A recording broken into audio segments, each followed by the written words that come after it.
So just gonna go through 7 exercises, yoga with weights basically, again on the one leg. So you can mix it in, get a bit of core work in there. As I say, 85% of the time we're on one leg in the walking gait. So it's really good for posture to exploit the one leg phase. And that's what we're gonna do. Again, we're gonna put in a lateral raise to the sides here for the shoulders. There's a few rotator cuff muscles in there. I won't go too much detail in there. The deltoid muscles here and medial delts. And we're going to work on the core. So we're going to make it very what we call contralateral, basically opposite palm to opposite heel. Okay, that's how the body works. I'm going to do that more specifically in a sort of slightly more advanced opposite side to opposite side. We're going to go 2 arms, 1 leg.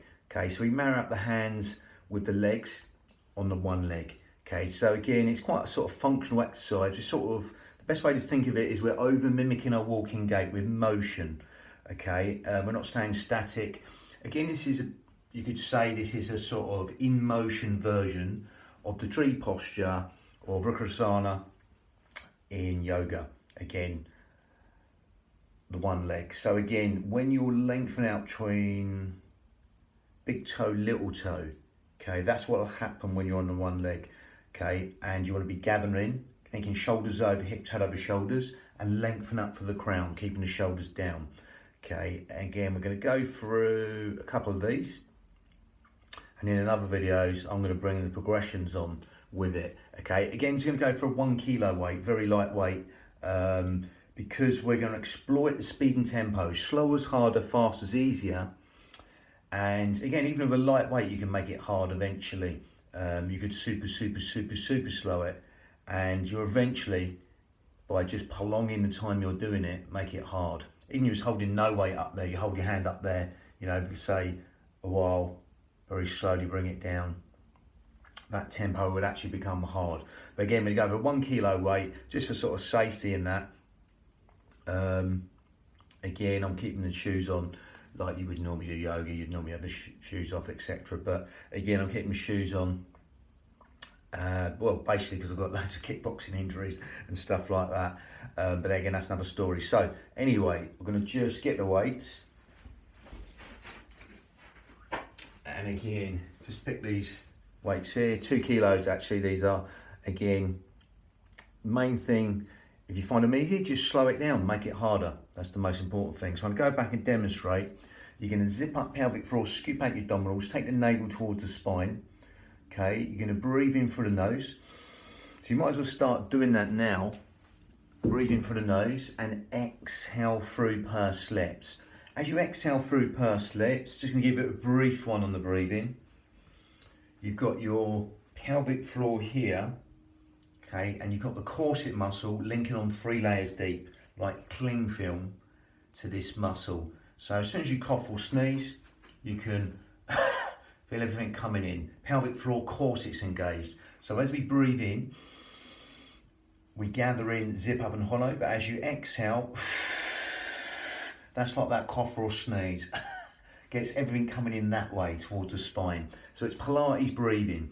Okay, 2 middle fingers there, touching underneath the breastbones. That helps you breathe into the lower lobes of the lungs. You can see the part in there of the fingers, just moving like seaweed on the bottom of the seabed to the sides and back. Again, that just helps you add width to the lungs and length for the out breath. Helps us use that corset muscle, 3 layers deep. So I've gone a little bit sort of reasonably deep there. You can go in deeper there. You spend a lot more time on the in-breath. But again, I'm going to just calibrate and synchronize that with emotion. Okay, so I'm going to go back and more talk it through as I'm doing it. So from here, just pick these up. You're going to empty one leg. I'm going to go through the slight progressions. So partially empty 1 foot on the toe here, and you come up there and slowly back down. With the arms, again, you can keep them straight, but just shy of knocking out. I prefer slightly more bent.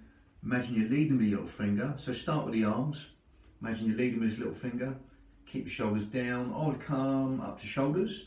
I mean, we're not going for the traps up here. So again, shoulders are slightly lower, then back down. And then you raise the other foot up slightly, here and back down. Gathering against that instability, take the navel towards the spine. We're going to exhale on the positive phase, the first phase, and breathe in on the negative phase.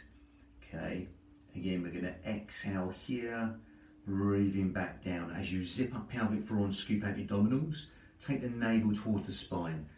Shoulders over hips, head over shoulders, lengthen up for the crown.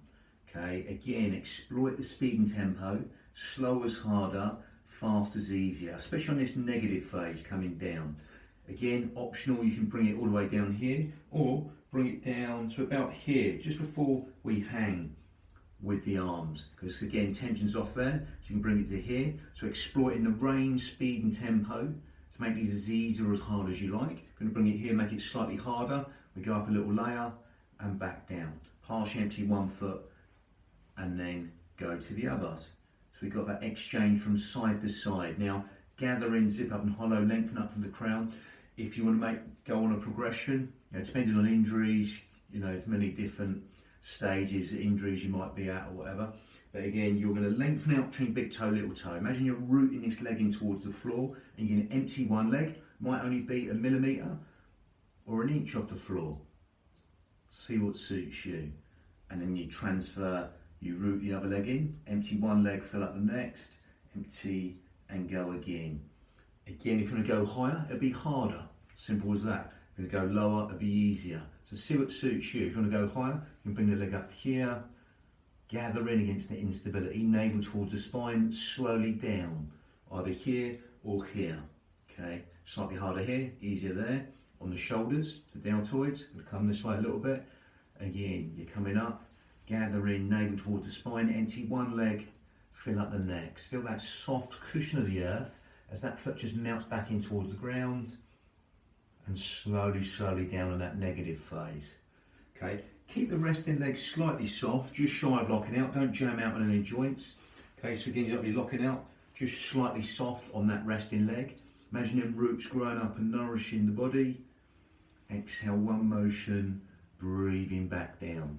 Again, I'm just turning a little bit sideways here. Again, we'll come forward a little bit. So from here, exhale, first motion, breathing, come down. Empty one leg, fill up the next, and then go to the other side and back again. Shoulders over hips, head over shoulders, navel towards the spine. Exploit that negative phase coming down, empty one leg, fill up the next. Okay, lovely. Again, I'll go from about 14 there. Again, I've got 7 different ones. So you can follow these back to back. They're generally different muscles. Next one will be sort of biceps mixed with a one leg. But again, they're all the same principles. If you wanted lighter than that, then go lighter, or 1 kilo or something like that. But main thing is zip up pelvic floor, scoop out your abdominals. That throws on that corset muscle, the transverse abdominis, the corset muscle, 3 layers deep, which is segmentally stabilising the spine. Okay, and that's going to help you support the spine. Any sort of problems with backs, etc., that really helps front on that corset, because this is always tight here. So you might as well be pulling it in towards the spine. Classic examples, you might see sort of this thing going on there, sort of like hernia city, that is really.